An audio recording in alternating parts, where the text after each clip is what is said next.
On this Friday morning, cryptic remarks from the president as he met with top military leaders at the White House last night. President Trump telling reporters that a photo op from the meeting could be the, quote, calm before the storm.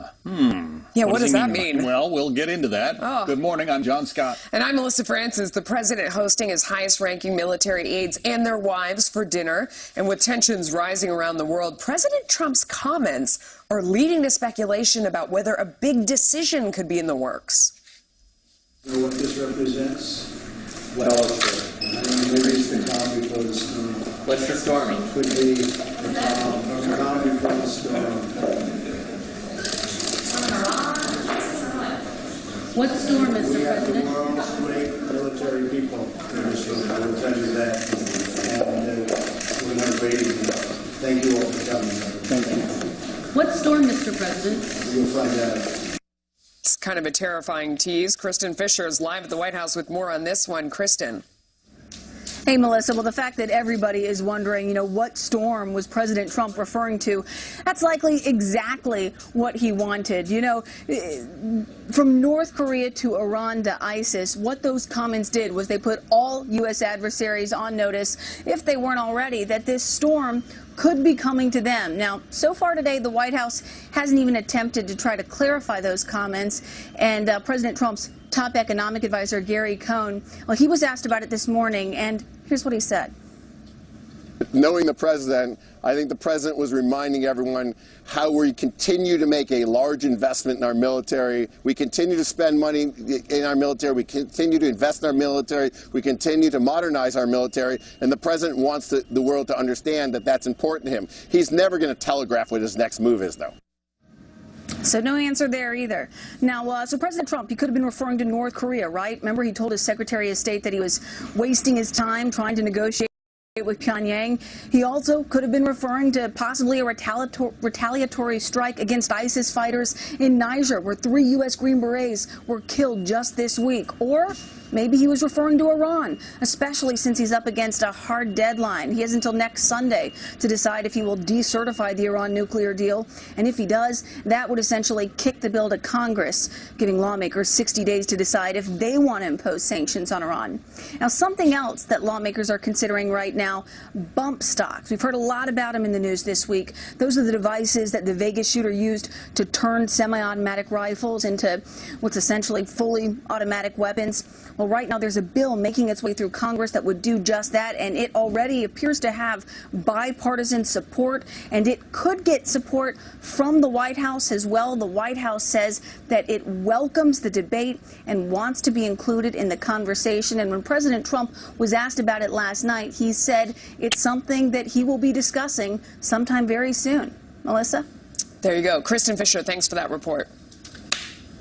More now on last night's meeting with top military leaders, during which President Trump referred to it as, quote, the calm before the storm. He also spoke about some of the foreign policy challenges for the U.S. as the administration takes a harder line toward North Korea and Iran and works to fight ISIS.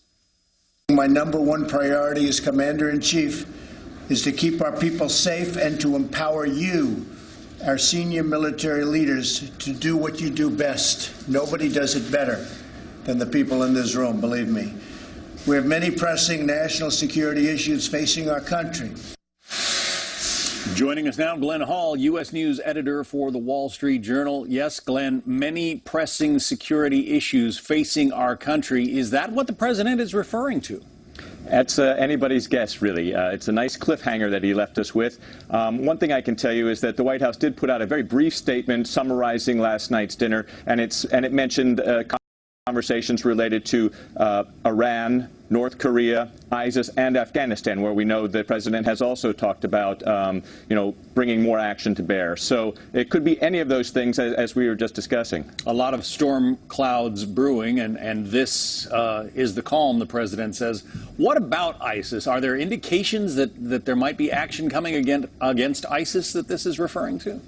Well, certainly the president mentioned that as well, saying that, you know, there's stuff that the media will be learning about actions related to ISIS. So that was a clue, perhaps. But he also said something similar about expecting to hear on his policy related to Iran in the coming days. So there were a couple of things where he indicated where he might be talking about, but I would also caution, you know, as Gary Cohn was just saying earlier on your broadcast, that the president has made it clear many times he's never going to broadcast his plans when it comes to military action. Yeah. What about North Korea? I mean, that has been front and center on his mind of late, it seems. And earlier in the week, he essentially told his Secretary of State it's a waste of time to try to negotiate with Kim Jong-un.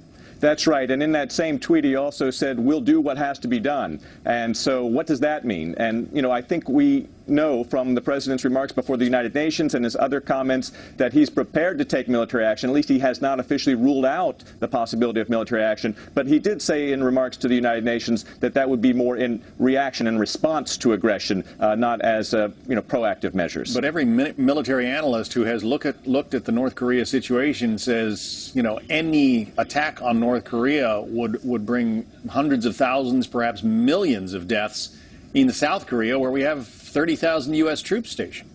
Yeah, those tensions with North Korea are perhaps one of the most pressing threats that we face right now. And it's really hard to imagine what will play out and what actions there are. But we do have, in the meantime, more aggressive measures being taken by the president through the U.S. Treasury in terms of sanctions and going after those who might go around the sanctions and support North Korea. So we're seeing much more aggressive posturing in any event. North Korea and Iran were, of course, part of President George W. Bush's axis of evil, and there are indications that the president might be making moves against Iran in the days to come. That's right. Well, he's got until October 15th to recertify or not recertify the standing agreement with Iran. And we are being told that he is very likely not to recertify that.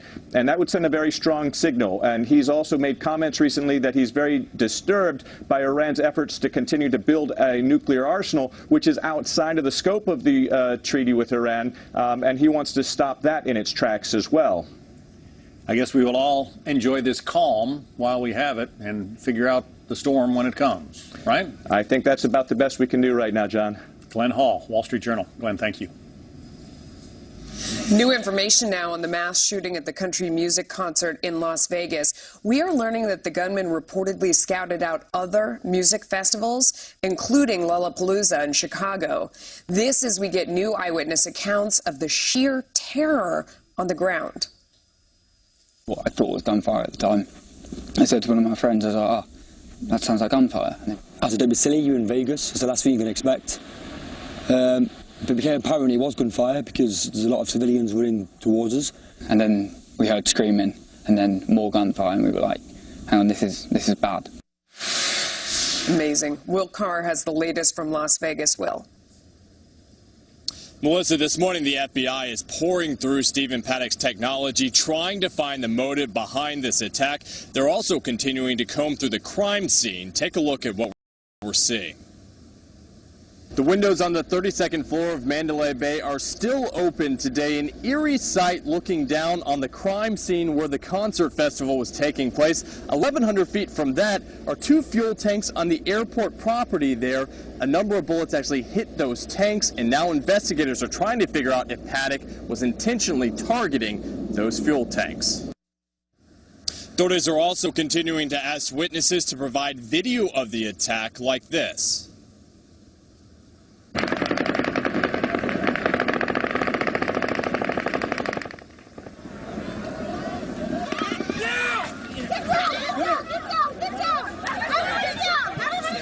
Those are shots! Run! Those are shots! Run! Don't look! Keep your head down! Go! Keep your head down! Go! That video showing you just how intense it was here in Las Vegas last Sunday night. The coroner came out late yesterday and he identified all 58 victims. And this morning there are still more than 100 survivors in hospitals here in Las Vegas. Melissa. Will Carr, thank you for that report. Well, a prep school graduate found guilty of sexual assault is asking for a new trial for the second time. Well, he says the first time around simply wasn't fair. Plus, President Trump fed up with the mainstream media. He's wondering why the Senate Intel Committee isn't investigating fake news. Does he have a point? Our next guest, Howie Kurtz, weighs in. We need to move towards a certainly more fair, more accurate, and frankly, a more responsible news media for the American people. His first request for a new trial went nowhere. The judge said no, but Labrey is appealing that decision, claiming his attorneys were ineffective. He was found guilty of sexual assault and child endangerment for his relations with a 15-year-old. Officials in Florida executed a death row inmate who killed 2 women more than 30 years ago. Michael Lambrix maintained he was innocent until the end when he said the Lord's Prayer. He was found guilty of murdering 2 women he had met at a party in Florida back in 1983. Lambrix, the second person to be executed since Florida reinstated the death penalty in August. And O.J. Simpson, he's a free man. Police in Las Vegas say he registered at the local headquarters as part of his release from prison last weekend. Simpson now supposed to meet with a parole officer each month. He was locked up for 9 years after an armed robbery conviction. President Trump suggesting that mainstream media outlets should be under investigation for fake news reporting. White House Press Secretary Sarah Sanders addressing the issue in yesterday's press briefing. I think that the president has a great frustration with the fact that a lot of times you have inaccurate information that's being presented as factual. A lot of times you have opinions that are being presented as news, and they're not. Media Buzz host Howard Kurtz joins me now. I mean, exactly which group would be investigating NBC for fake news? I mean, under whose jurisdiction does fake news fall? Well, that's the problem. Look, the president and his press secretary have every right to whack the media. Members of Congress have every right to whack the media. But the idea of the government investigating the media is an affront to the First Amendment, and the Senate Intelligence Committee leaders have made clear that's not going to happen. Now, the committee may point out inaccurate stories in its review of the Russia investigation, has every right to do that, but that's very different than an investigation. Yeah, I sort of feel like he was being hyperbolic in so many ways, you know, when he's trying to make a point about something, but I don't know. At the same time, what seems like what he was specifically referring to was this NBC News report that Rex Tillerson had called him a moron. Stephanie Ruhle at MSNBC piled on by adding an expletive, I can't even say that, in there. I'm so afraid to say it on the air, I can't say it. But anyway, so she sort of piled on, but she's someone who does opinion more now, no? Stephanie Ruhle is a news anchor, but that was a news story reported by her and others about Rex Tillerson supposedly disparaging the president. Look, I think he was venting on Twitter when he said the Senate committee should look into fake news. I think he was upset about the NBC story. By the way, even a moron can see that by holding a news conference to knock the story down, Rex Tillerson kind of boosted it into the media stratosphere. I think the president was also annoyed with the Senate Intel Committee leaders who held a televised briefing. Didn't make much news, but it was just an update on the status of their investigation. Yeah, I feel like they're pretty sensitive and savvy about what steps on what and what makes news. I mean, it's hard for me to believe, that Rex Tillerson there wasn't some motivation in there to keep it going. I mean, they couldn't have been oblivious to the fact that that would elevate the story, breathe life into it, keep it going. I mean, maybe that was their intention. I think Rex Tillerson's motivation was that he was broadcasting to an audience of one, trying to reassure his boss, the president, that he does not view him, as had been reporting, as not being a very good leader. There's obviously been a lot of tensions there. But look, media have made a lot of mistakes and have been extraordinarily negative at times in covering this president. And that doesn't mean that everything they do is fake news. For example, that Politico story on Tom Price, the former HHS secretary, spending about $1 million on military and private jets for his travel. That was not fake news. In fact, the president fired Price over that very story. Yeah. I think one of the interesting things, Howard, is that the president, since the time he began running, has been able to pick the perfect label, stick it on something, and it can't get unstuck. I mean, whether it started with low-energy jab, crooked Hillary, to fake news, when he makes up one of these phrases and sticks it on people, it is hard to get rid of it. No? There's no question that Donald Trump was elected in part by going hard at the media, both conservatives and liberals who don't like him, and that he's governed that way as well. I think at times he's picked fights that he didn't need to pick, and the whole fake news thing, and it existed before, but he kind of almost copyrighted it. Yes, it really stuck. The question I would raise is, does he overuse it? Because if everything is fake news, if all the networks and the big newspapers are fake news, then it kind of loses its meaning. And when you do have a story that's completely inaccurate or just highly hyped or exaggerated, it kind of loses its sting if you use it all the time. I guess, but when he makes up one of those names, the reason why it sticks is because there's a shred of truth in it. You know, when you hear it, you're like, you know, there's something there. And so that's why a lot of these end up being, you know, names that don't go away. But we can't wait to see your show on Sunday, Howard. I think you're very real, Melissa. Thank you. It's too much so at many points in time, Howard. Thank you. See you soon. Well, the Trump administration accused of looking for ways to deliberately undermine Obamacare, the request from a Republican-controlled state that the White House reportedly denied. Plus, signs of common ground on the bump stocks that give semi-automatic rifles the powers of a machine gun. But the gun lobby accuses Democrats of playing politics with the Las Vegas shooting. In the heart of the American public all over this country, they see these monsters and they don't want to be alone out there. They want to be able to protect themselves. Republicans and the National Rifle Association both signaling an openness to new limits on so-called bump stocks. The Las Vegas gunman used the devices to accelerate his rate of fire during that deadly massacre on Sunday. But the NRA also going on the offensive, accusing Democrats of political opportunism. The American public values this freedom to protect themselves, and now you have Dianne Feinstein and Schumer and the media to get this horrible tragedy, and they want to piggyback their whole agenda to ban guns, restrict law-abiding people for the last 20 years, this circus on the back of this tragedy and enact it. All right, let's bring in Michelle Giwando. She is co-host of the Center for American Progress podcast, ThinkCap, and former general counsel and senior advisor to New York Senator Kirsten Gillibrand, and Noel Nikpour, GOP strategist and former Republican congressional candidate for Florida's 18th district. Thanks to both of you for joining us. Noel, let me start with you. Would it be an easy layup, a giveaway for Republicans to get behind a ban on bump stocks and just go with that and kind of get on to the next issue? You know what? Finally, we have a dialogue between the NRA and Democrats, which is good because of Wayne LaPierre coming out. And I think that right now, with Wayne LaPierre coming out and saying he was a little soft on the, you know, regulating the bump stocks. First of all, Melissa, we're all learning about bump stocks. You know, we're all learning about it. And as we're learning about it, we can see the need to where there might be some regulations. And yes, I actually think that some Republicans who never buck the NRA for once are looking, you know, that because of what Wayne LaPierre said, they're looking at, you know, some restrictions, not a total ban. But here's the funny part. If Democrats hold out for a total ban and don't let some of these, you know, don't let legislation pass with just a little bit of restrictions, then they may lose out on the whole shebang. Yeah. Michelle, your thoughts?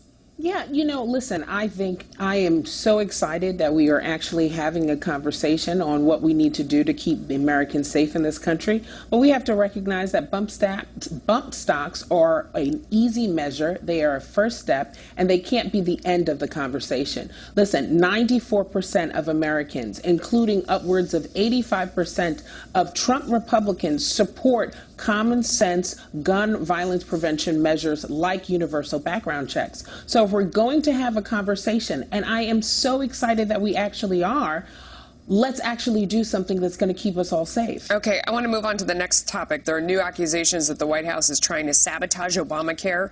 The Washington Post reporting that President Trump told Health and Human Services to reject a request from Iowa to help repair the state insurance market. Noel, I don't know why this would be a shocking report. I mean, the White House is about repeal and replace Obamacare, so nothing about this. I mean, why would this be a big shock?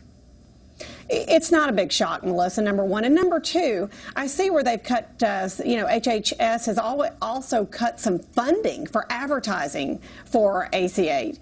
And you've got to look at it this way. Why should we put more money, more of our taxpayer money, towards a failed system? We're all in unison that it's a failed system. We twice had an opportunity to do the skinny bill. We had the just repeal. We did repeal and replace. We can't get it done. So this is proof. Now Iowa's saying it's a Republican state. They're saying, you know, help us out. And Trump's like, no, look, we had a chance. But why should we put more money into a system that is absolutely, both sides agree, it's failed? Michelle, strategically, if you had to give the Republicans advice right now, would you say to work on this or to go focus on tax reform, which seems to be close to the finish line? Let's shelve health care for now, where there's no agreement on what should be done. Listen, Senator Lamar Alexander, who is by all standards a true blue conservative, and Senator Patty Murray, a Democrat from Washington State, started to work on a bipartisan bill that will look at things like insurance premiums. But when you cut 90% of funding before the beginning of open enrollment on November 1st, and you tell people, listen, I'm just going to let it fail, you're saying to the American people, I'm not interested. I hear you, Michelle, in but that's not the question I asked. Doesn't it make more sense to move on to tax care? Because you're talking about yet another group getting together and coming up with yet another plan to deal with health care, and everybody who comes up with a plan doesn't have even a plurality, much less a majority, to be able to get out there and do something about it. So why not look at tax reform? So listen, when I was in the Senate, you spend time in different circles trying to find solutions. We sent our legislators to Congress to look at really difficult questions. So yes, I do think that we should have a bipartisan group that are looking at these issues. We can't just let health care fail. There are millions of people who are depending on us and depending on us to find ways to make it more affordable for everyone. It's got to be figured out. Ladies, thanks to both of you. Happy Friday to you. Thanks. Happy Friday, Melissa. Thank you. Well, Puerto Rico might have another disaster on its hands soon. A major dam inundated by Hurricane Maria could break at any minute. Plus, British soldiers being commended for rushing in to help the victims of the Las Vegas massacre. Just everywhere you look, people were diving under tables and flipping tables to hide behind them, cowering in the corner. The man who was at that concert is sharing his story with us next, as he made split-second life-or-death decisions. Survivors of the Las Vegas massacre are sharing their stories of horror from Sunday night. Everybody go! Go! Run! Keep your head down! Go! Keep your head down! Go! Some people who had been enjoying some good country music had to run for their lives as a madman opened fire, killing 58 concertgoers and injuring hundreds more in a matter of just 10 minutes. Our next guest witnessed it all. He's also a familiar face to Fox viewers, criminal defense attorney Brian Claypool.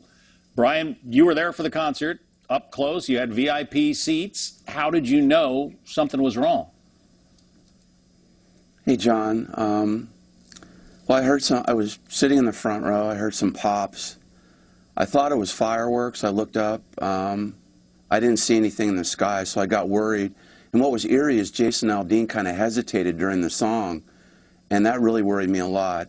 And then shortly after that, there were about 10 more pops, and I was looking right at his face because I was looking for him as a guide. And he cupped his guitar under his arm, and he sprinted off the stage. And I knew something bad was going down. I immediately jumped up. I tried to run for the stairs to get away from the stage area. And then the onslaught of shots just started. Like I can't even tell you. It felt like at least 30 seconds, nonstop. Pop, pop, pop, pop, pop, pop, pop. You heard it. I was laying flat on the stairs, and I was trying to pull some people next to me down, because a lot of folks seemed like they were frozen in time and they weren't reacting.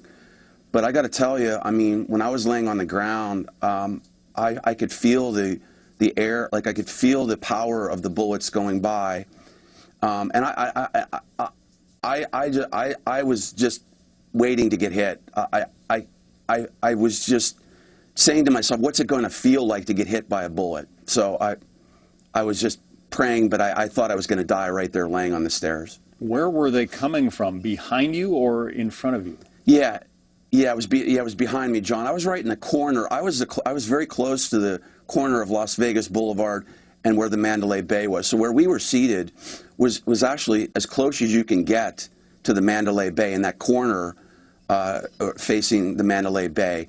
It felt, the bullets felt so heavy, like they were right on top of us.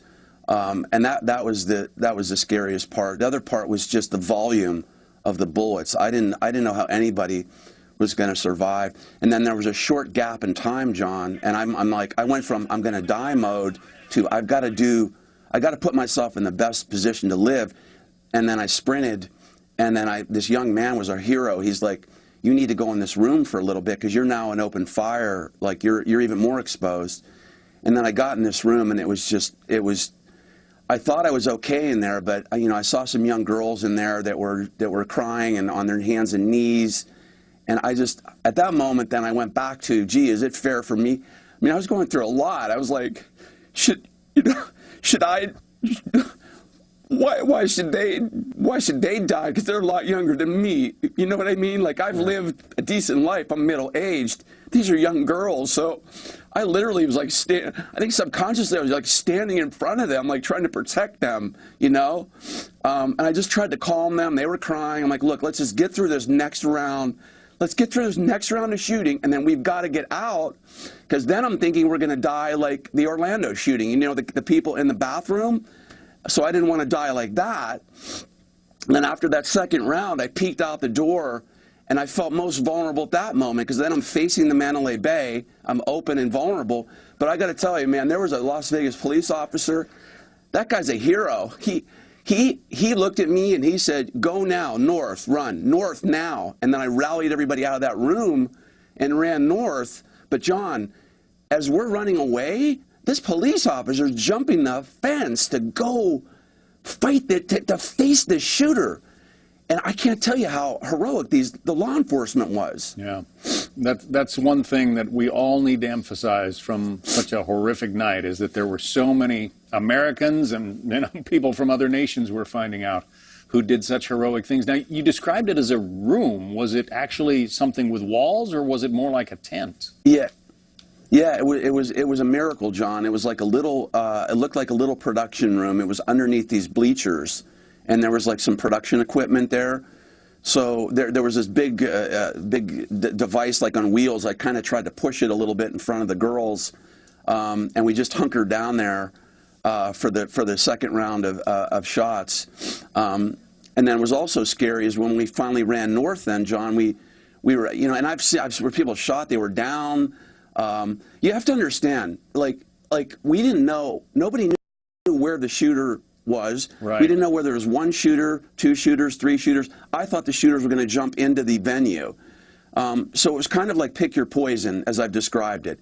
It's like, do I go left? Do I go right? Do I lay down? Do I stand up? Where is the shooter going to come into the room? Then we tried to exit, and there were like hundreds of people, and there was only like a 3 to 4 foot area to get out. So everybody's screaming hysterically, crying, and because they couldn't get out then. So I tried to be calm. That's the moment I tried. Look, we got to go one at a time. But I got to tell you, imagine being on gridlock on a freeway and waiting for somebody to shoot you from behind. I mean, that was another just horrible moment, waiting to try to get out. But the worst thing I'm coping with is the inability to really reach out to others. That's what I'm seeking therapy over, because you're conflicted in your mind.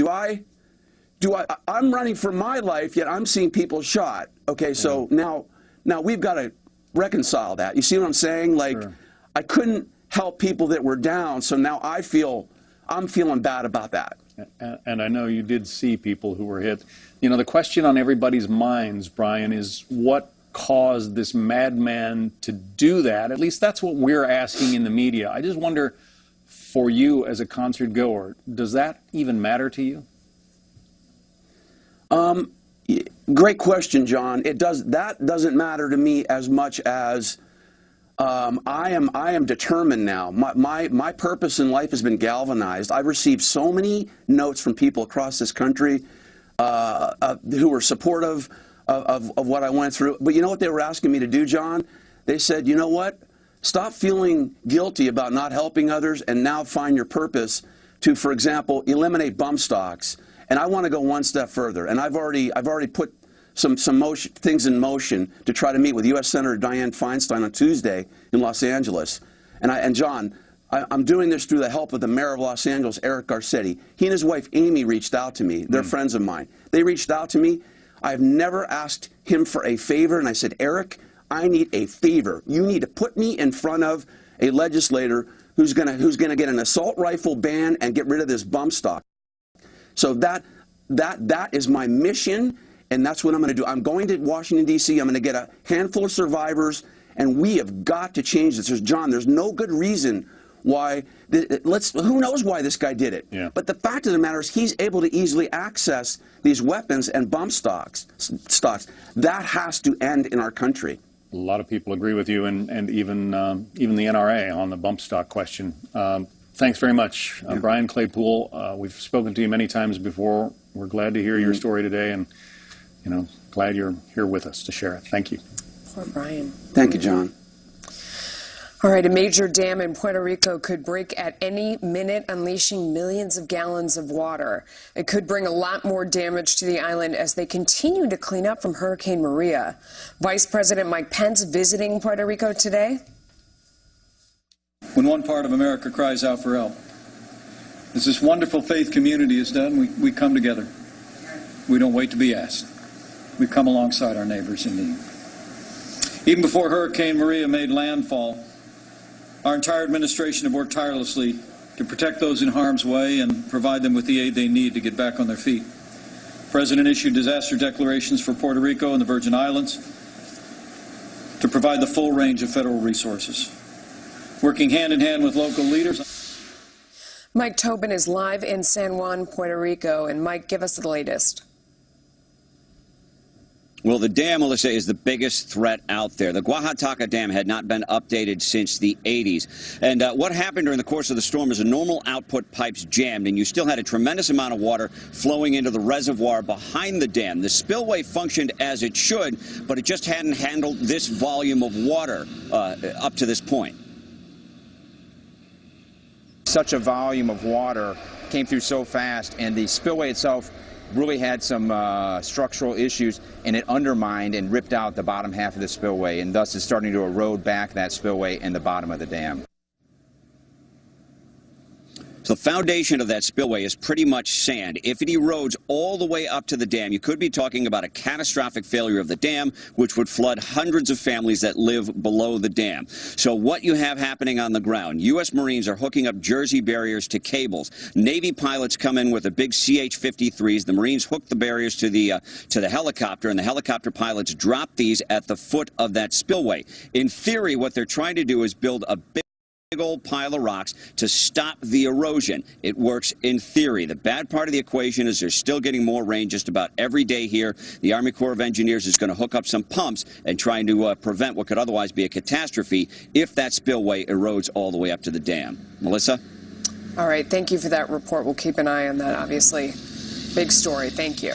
You got it. A mother held in contempt of court after she refuses to vaccinate her child. Our legal panel explains why the judge is recommending jail time.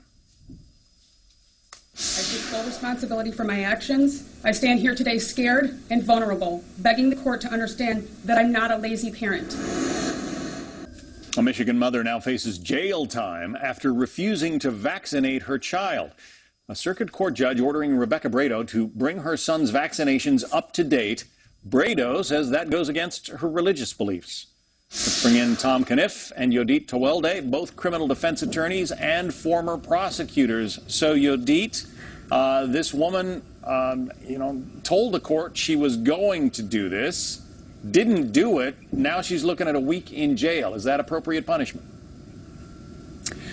You know, whether the punishment is short enough, long enough, I can't really say. However, it is criminal what she is doing, and that is blatantly disregarding the court's order. Now, in Michigan, they don't make it a crime for anyone to skip or delay a child's vaccinations for personal beliefs. But what made this issue criminal is her disregarding this court order, and that makes it criminal. Now, in November of last year, the judge ordered and ruled that this child should get vaccinations, and the mom agreed. The mom signed off on that. And now, almost a year later, the child hasn't received vaccinations, and she hasn't asked for the court to set aside that ruling. She never asked to have that court ruling appealed. And so, in the court's eyes, you agreed to follow our orders, and you didn't. And so I should have you held in contempt.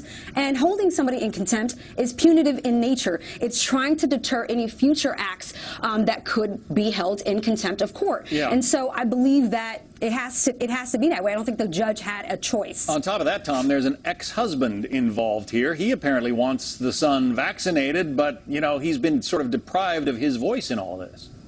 Right. And as Yodit pointed out, John, you know, violating a court order is serious enough, but more serious than that is this deals with the best interests of the child, which family courts, custody courts, matrimonial courts always hold paramount. More than that, it's not only the best interests of this child, but it's the best interests of the other children that attend the same school as this child, because as anyone in the any credible person at least in the medical community will tell you, there has been a resurgence in diseases that we long thought were relics: mumps, rubella, whooping cough, measles, even tuberculosis is making a comeback, and it's attributable to this absolutely loony-kazoonie anti-vaccine movement that's based on no credible medical evidence. Yeah, the study about that, Yodit, that first brought it to public prominence has been discredited. The idea that autism, for instance, is the result of vaccine. As you point out, she's had since November of last year to get these vaccinations accomplished, and now she's complaining that she didn't want to give her son 8 vaccinations within the course of a week. Right. And so I hope that this is more than just a personal vendetta. You see it a lot in family courts where you have parents who are just so concerned about one-upping each other that in the situation, the child is the one that suffers. And so I hope it's more than just that, because she, like you said, she had ample time to say that, you know what, she disagreed with the court's ruling in getting her child vaccinated for personal or religious reasons. I have yet to understand what those reasons are. And so, like Tom said, there is no credible source or no medical group that says, no empirical data that says that vaccinations lead to autism or any other severe medical disease. So it's sad, and this is a debate that's widely debated now to this day. But at the end of the day, you can't ignore a court's order, or you're going to be held criminally liable. Period. The custody battle between the two parents is apparently ongoing. He is going to get custody, her ex-husband, while she serves her 7-day jail sentence. Big argument as to whether maybe more custody is appropriate here. We'll see. We'll see what the judge decides. Tom Caniff, Yodit Tewelde, thank you both. Thanks, John. Thanks, John. One of the most powerful producers in Hollywood accused of decades of sexual harassment. Could this be the end for Harvey Weinstein?